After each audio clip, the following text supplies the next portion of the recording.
Hello friends, welcome to Jangid Sahab math. मेरा नाम है नरेंद्र जांगिड और हमने क्लास 10th मैथ्स की एक्सरसाइज 10.2 का क्वेश्चन नंबर 6 लिया है। क्वेश्चन नंबर 1 से लेके 5 तक मैंने अलग अलग वीडियो बना दिए हैं और प्लेलिस्ट में डाल दिए हैं, तो वहां से आप देख सकते हैं। क्वेश्चन नंबर 6 हम इसमें सॉल्व करते हैं।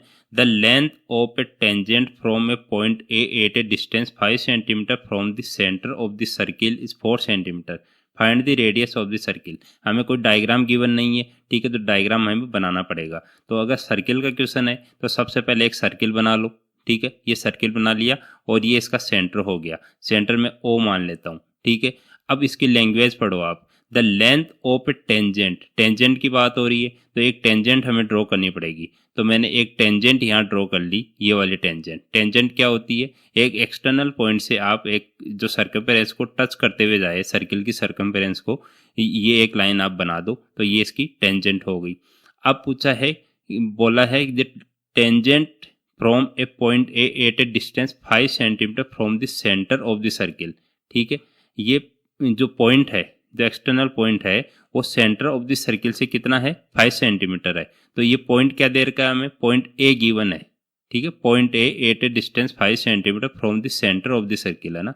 तो ये ए पॉइंट हमें गिवन है और कितना डिस्टेंस पे है ये है 5 सेंटीमीटर डिस्टेंस पे। समझ गए आप?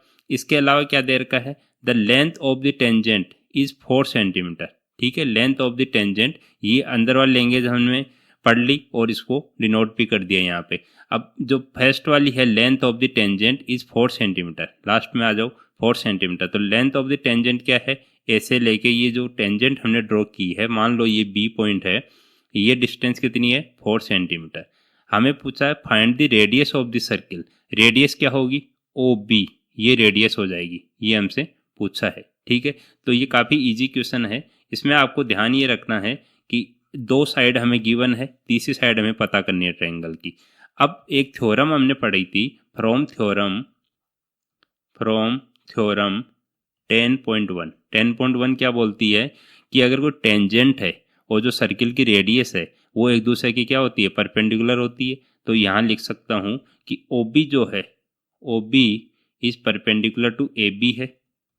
जो ओ बी क्या है? रेडियस है, और ए बी क्या है? टेंजेंट है। तो O B is perpendicular to A B होगी। इसका रीजन क्या हो जाएगा? बिकॉज रेडियस या radii is perpendicular to tangent, ठीक है।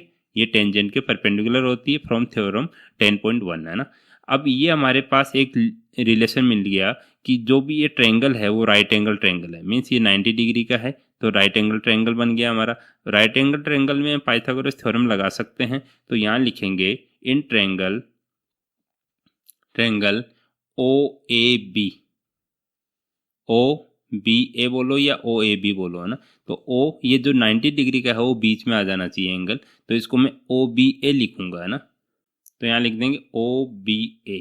ये हो गया हमारा ट्रायंगल। इसमें क्या होगा? जो 90 डिग्री है एंगल, उसके सामने वाली साइड क्या होती है? हाइपोटेनियस हो गई, और इसके एक साइड का बेस हो जाएगा और दूसरी साइड की परपेंडिकुलर हो जाएगी।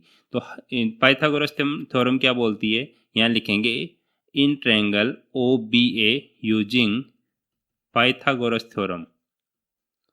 पाइथागोरस थ्योरम पाइथागोरस थ्योरम क्या बोलती है कि हाइपोटेनियस का स्क्वायर मीन्स ओ ए का square is equal to base, ये मानो ये परपेंडिकुलर मानो, तो O B square plus A B square. Base का स्क्वायर प्लस परपेंडिकुलर का स्क्वायर, तो O B square plus A B square. आप यहाँ इसको भी बेस मान सकते हो, ए बी को भी, और ओ बी को भी मान सकते हो। तो एक को बेस मान लो, एक को परपेंडिकुलर मान लो, और दोनों का स्क्वायर करके ऐड कर दो, ठीक है। ये हाइपोटेनस के स्क्वायर के इक्वल होगा। अब ओ ए की वैल्यू कितनी दे रखी है? ये 5 सेंटीमीटर दे रखा है, तो 5 सेंटीमीटर का whole square is equal to O B हमें गिवन नहीं है, तो ओ बी स्क्वायर ही चलता रहेगा, plus A B square. A B कितना है? 4, तो 4 का होल स्क्वायर। समझ गए? अब 5 का होल स्क्वायर करेंगे तो 25 आएगा, is equal to O B square plus 4 का होल स्क्वायर करेंगे तो 16 आएगा। तो अब देखो, ये हमें जो पता करना है वो वाली टर्म लेफ्ट में ले जाओ, तो ओ बी स्क्वायर प्लस 16 पूरा ले लिया मैंने एक साथ, इज इक्वल टू जो राइट लेफ्ट साइड में है वो राइट में भेज दो 25। अब जो रखना है, जो ओ बी स्क्वायर हमें पता करना है, पहले ओ बी पता करना है, तो ओ बी स्क्वायर वाली टर्म यहाँ रख लो और जो बची हुई टर्म है उधर भेज दो। तो 25 तो इधर है ही, इसको +16 को अगर इधर भेजेंगे तो -16 हो जाएगा ये, ठीक है। ये माइनस का साइन चेंज हो जाएगा तो -16 हो जाएगा। तो ओ बी स्क्वायर कितना आएगा, 25 - 16 कितना होता है 9। अब यहाँ से अगर स्क्वायर हटाएंगे तो इधर रूट लग जाएगा, तो O B is equal to √9। √9 कितना होता है, O B is equal to √9 होता है 3। 9 का रूट कितना होता है 3। तो ओ बी हमारे पास आ गया 3। ओ बी क्या था, रेडियस है, ठीक है। तो यहाँ लिख देंगे so radius of the circle, radius of the circle is 3 centimetre. ये हमारा फाइनल आंसर आ गया, ठीक है।